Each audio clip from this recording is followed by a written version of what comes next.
Hi అండి అందరికీ. అందరూ ఎలా ఉన్నారండి? అందరూ బాగున్నారా? ఈరోజు మన వీడియోలో మన పనికిరాని వస్తువుని ఎలా యూజ్ చేసుకోవాలో, అలాగే మన పనులను సింపుల్‌గా చేసుకొని మన పనిని, టైంని ఎలా సేవ్ చేసుకోవాలో మంచి బ్యూటిఫుల్ టిప్స్తోనైతే మళ్ళీ మీ ముందుకొచ్చేసానండి. వీడియోని ఎండింగ్ వరకు చూడండి, చాలా యూస్‌ఫుల్‌గా ఉంటాయండి. ఫస్ట్ టిప్ వచ్చేసి మనం పార్టీస్ కానీ, మ్యారేజ్ కానీ వెళ్ళేటప్పుడు డ్రెసెస్ కానీ, లేకపోతే శారీస్, బ్లౌజు మనం కట్టుకునేటప్పుడు బ్లౌజ్‌కి ఉండే చంక భాగంలో ఏంటంటే మనకు చెమట అనేది ఎక్కువగా వచ్చేస్తూ ఉంటుంది. ముఖ్యంగా మనకు ఎండాకాలంలో ఎక్కువ చెమట అనేది వచ్చేస్తూ ఉంటుంది. అలాగే బ్యాడ్ స్మెల్ కూడా వస్తూ ఉంటుంది కదండి. అలాగే చెమట వలన మనకు ఆ చంక భాగం అనేది ఒక మరకలాగా మచ్చలాగా పడిపోతూ ఉంటుంది. చెమట మరక పడిన బ్లౌజ్ని వేసుకోవాలన్నా చాలా ఇబ్బంది పడుతూ ఉంటాం కదండి. ఎందుకంటే మనకు చూడ్డానికి కూడా అంత బాగోదు. అలాంటప్పుడు బ్లౌజ్ని ఇలా రివర్స్లో చేసేసుకోవాలి. డ్రెస్ ఉంటే కనుక డ్రెస్ని కూడా ఇలా రివర్స్లో చేసేసుకోవాలి. బ్లౌజ్ ఉంటే కనుక ఇలా చంక భాగంలో మనం యూస్ చేసే ఫేస్ పౌడర్ని అయితే వేసుకోవాలండి. మీరు ఇక్కడ ఏ ఫేస్ పౌడర్ని యూస్ చేస్తారో ఆ ఫేస్ పౌడర్నైనా వేసేసుకోవచ్చు. ఇలా రెండు సైడ్లలో మనము కొంచెం ఫేస్ పౌడర్ని వేసేసుకొని కొంచెం ఇలా చేత్తో మనము ట్యాప్ ట్యాప్ చేస్తే సరిపోతుందండి. అస్సలు ఎటువంటి బ్యాడ్ స్మెల్ రాకుండా ఉంటుంది. అలాగే చెమట కూడా ఎక్కువగా పట్టకుండా ఉంటుంది. మనకు చెమట మరకల్లాగా అస్సలు కనిపించకుండా నీట్గా కూడా ఉంటుందండి. మనం ఎప్పుడు వేసుకున్నా కూడా మనకు మంచి స్మెల్ అంటే పౌడర్ స్మెల్ అనేది వస్తూ ఉంటుందండి.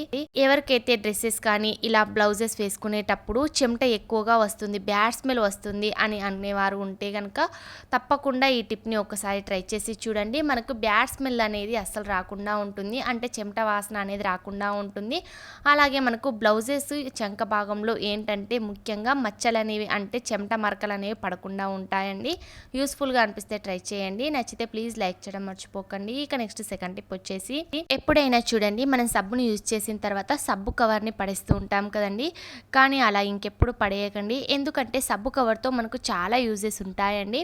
ముందుగా సబ్బు కవర్లో నుంచి సబ్బును తీసేసిన తర్వాత ఇప్పుడు మనము ఎలా యూజ్ చేద్దామో చూద్దామండి. ముందుగా చేతిలో ఒక హాఫ్ స్పూన్ వరకు ఉప్పుని వేసేసుకోవాలి. మీరు ఇక్కడ చేతిలో కాకుండా ఏదైనా ఒక బౌల్లో కూడా వేసేసుకోవచ్చు. తర్వాత కొంచెం అంటే ఒక 2 కర్పూరం బిళ్ళలను ఇలా పౌడర్లా చేసుకొని వేసేసుకోవాలి. ఈ రెండింటిని మనం చక్కగా చేతితో మిక్స్ చేసేసుకోవాలి. మిక్స్ చేసుకున్న తర్వాత సబ్బు కవర్లో ఉంచుకోవాలి. ఇలా ఉంచుకోవడం వలన ఏంటంటే మనకు ఎటువంటి బ్యాడ్ స్మెల్ ఉన్నా కూడా పూర్తిగా పోతుందండి. తర్వాత ఏదైనా షాంపూని వేసుకోవాలి. లేకపోతే షాంపూ లేకుంటే కనుక ఏదైనా పర్ఫ్యూమ్ అయినా ఇందులో మనం స్ప్రే చేసేసుకోవాలండి. ఇలా స్ప్రే చేసేసుకొని లేకపోతే షాంపూని వేసేసుకొని చక్కగా మనం క్లోజ్ చేసేయాలండి. తర్వాత సబ్బు కవర్ వెనకాల ఒక డబుల్ టేప్ని అయితే తీసేసుకొని చిన్నగా కట్ చేసేసుకొని వెనకాల వైపు అయితే అతికించుకోవాలి.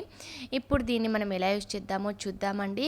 ఏంటంటే బాత్రూంలో మనము ఎంత చక్కగా క్లీన్ చేసినా కూడా బాత్రూంలో నుండి మనకు ఒక రకమైన బ్యాడ్ స్మెల్ అనేది వచ్చేస్తూ ఉంటుంది. ముఖ్యంగా ఇప్పుడు వర్షాకాలం స్టార్ట్ అయింది కాబట్టి పిల్లలు కూడా మాటి మాటికి బాత్రూమ్కి వెళ్ళేస్తూ ఉంటారు. అలాంటప్పుడు వాటర్ అనేది సరిగ్గా పోయకుండా ఉండటం వలన మనకు బాత్రూంలో ఒక బ్యాడ్ స్మెల్ అనేది వచ్చేస్తూ ఉంటుంది. అప్పుడు మనం బాత్రూంలో ఓడో నీళ్ళని అది ఇది యూజ్ చేస్తూ ఉంటాము బ్యాడ్ స్మెల్ రాకుండా ఉండాలని. కానీ రూపాయి ఖర్చు లేకుండా మనమే ఇంట్లోనే చక్కగా ఇలా బాత్రూంలో ఇలా మనం ఇలా ప్రిపేర్ చేసి ఉంచితే గనక ఎటువంటి బ్యాడ్ స్మెల్ అనేది రాకుండా ఉంటుంది. అలాగే మనం ఎప్పుడు బాత్రూమ్ డోర్ ఓపెన్ చేసినా కూడా మనకు మంచి స్మెల్ అనేది వస్తూ ఉంటుందండి. వర్షాకాలంలో ఈ టిప్ చాలా యూస్ఫుల్గా ఉంటుందండి. యూస్ఫుల్గా అనిపిస్తే ట్రై చేయండి. నచ్చితే ప్లీజ్ లైక్ చేయడం మర్చిపోకండి. ఇక నెక్స్ట్ థర్డ్ టిప్ వచ్చేసి ఇటువంటి బాటిల్స్ ఏంటంటే మనం వాటర్ని యూజ్ చేస్తూ ఉంటాము. అలాగే చాలామంది ఏంటంటే వేడి వాటర్ని ఉంచుకోవటానికి అలాగే ఛాయ్ని వేడిగా ఉంచడానికి యూజ్ చేస్తూ ఉంటారు కదండి. అలాగే వాటర్ని కూడా యూజ్ చేస్తూ ఉంటాము. కానీ బాటిల్ మూత అనేది ఇలా చిన్నగా ఉంటుంది కాబట్టి మనం చేయి పెట్టి క్లీన్ చేయలేం కదండి. ఈ బాటిల్లో మనము ఛాయ్ కానీ ఇలా పోసి మనం ఉంచడం వలన ఏంటంటే మనకు ఛాయ్ వాసన అనేది వచ్చేస్తూ ఉంటుంది. అలాంటప్పుడు బ్యాడ్ స్మెల్ పోవాలన్నా అలాగే చాలామంది ఏంటంటే పిల్లలు స్కూల్ లంచ్ బాటిల్స్ని సబ్బుతో క్లీన్ చేస్తూ ఉంటారు కదండి. అలా క్లీన్ చేయడం వలన బాటిల్లో వాటర్ నింపినా కూడా మనకు సబ్బు వాసన అనేది వచ్చేస్తూ ఉంటుంది. అలా సబ్బు వాసన నీళ్లు తాగటం వలన మన హెల్త్కి కూడా అస్సలు మంచిది కాదు కదండి. అలాంటప్పుడు బాటిల్ లోపల ఉన్న జిడ్డు మురికి అలాగే బ్యాడ్ స్మెల్ పోవాలంటే కొంచెం నిమ్మకాయ రసంను వేసేసుకోవాలి. తర్వాత కొంచెం ఉప్పును వేసేసుకొని వేడి వాటర్ని వేసుకొని ఇలా తర్వాత బాటిల్ యొక్క క్యాప్ని అయితే వేసేసి మనం కొంచెం సేపు ఇలా అటు ఇటు షేక్ చేసుకోవాలండి. ఇలా చేస్తే కనుక మనకు బాటిల్ లోపల ఎటువంటి బ్యాడ్ స్మెల్ ఉన్నా కూడా పూర్తిగా పోతుంది. అలాగే మనకు జంగు లాంటిది పట్టేసింది ఉన్న మురికి ఉన్నా కూడా పూర్తిగా క్లీన్ అవుతుందండి. లోపల ఏదైనా మురికి ఉన్నా కూడా పూర్తిగా పోతుంది. అలాగే ముఖ్యంగా చాయ్ ఇట్లా వేసుకొని వేడిగా ఉండాలని చేసుకునే వారైతే వాళ్ళకు చాయ్ వాసన అనేది పూర్తిగా పోతుందండి. అలాగే పిల్లల వాటర్ బాటిల్ని ఇలా మనం క్లీన్ చేస్తే గనక బాటిల్ లోపల ఎటువంటి మురికి లేకుండా బ్యాడ్ స్మెల్ రాకుండా నీట్గా ఫ్రెష్గా ఉంటుందండి. కొంచెం మురికి ఉన్నా కూడా పూర్తిగానైతే వచ్చేస్తుందండి. చూసారు కదండి క్లియర్గా మనకు బాటిల్ అనేది ఎంత నీట్గా వైట్గా అయ్యిందో.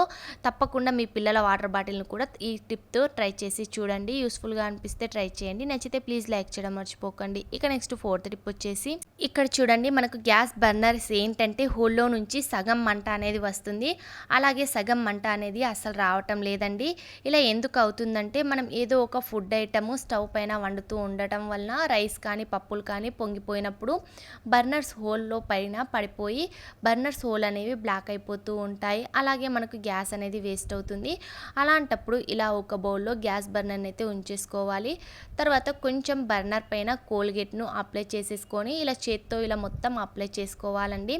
ఎటువంటి రిపేర్ చేయించడానికి షాప్కి మనం మార్కెట్కి తీసుకెళ్ళే అవసరం కూడా ఉండదండి. తర్వాత ఇంకో బర్నర్ పైన కూడా సేమ్ ఇలానే అప్లై చేసేసుకోవాలి. తర్వాత పైనుండి కొంచెం ఉప్పును వేసుకోవాలి. తర్వాత ఒక ఇనో ప్యాకెట్ను పూర్తిగా వేసేసుకోవాలండి. మన తర్వాత గోరువెచ్చని వాటర్ని అయితే వేసేసుకోవాలి. వాటర్ వేయగానే మనకు ఇలా బబుల్స్ అనేవి వస్తున్నాయి చూసారు కదండి. వాటర్ వేసిన తర్వాత ఒక 10 నిమిషాల పాటు ఇలానే వదిలేసేయాలి. ఒక 10 నిమిషాల తర్వాత ఏదైనా పాతగైన టూత్ బ్రష్తో ఇలా మనం కొంచెం రబ్ చేస్తే చాలండి. మనకు ఎంత మురికి కూడా పూర్తిగా క్లియర్ అయిపోతుందండి. ఎప్పుడైనా గ్యాస్ మంట చిన్నగా వస్తే గనక, లేకపోతే బర్నర్స్ హోల్స్ బ్లాక్ అయితే గనక, లేకపోతే మంట చిన్నగా వస్తే గనక ఇలా ఒక్కసారి ట్రై చేసి చూడండి.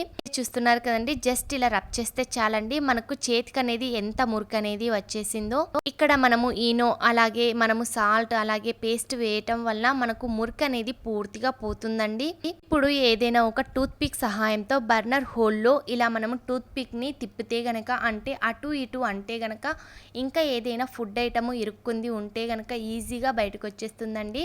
అంటే ఎండిపోయిన అన్నం మెతుకులు ఉంటే గనక పూర్తిగా క్లియర్ అయిపోతుందండి. ఇలా బర్నర్స్ హోల్లో అన్నింటిలో ఇలా టూత్ పిక్తో అటు ఇటు తిప్పితే గనక మనకు గ్యాస్ అనేది ఎక్కువ రోజులు మన్నిక వస్తుంది.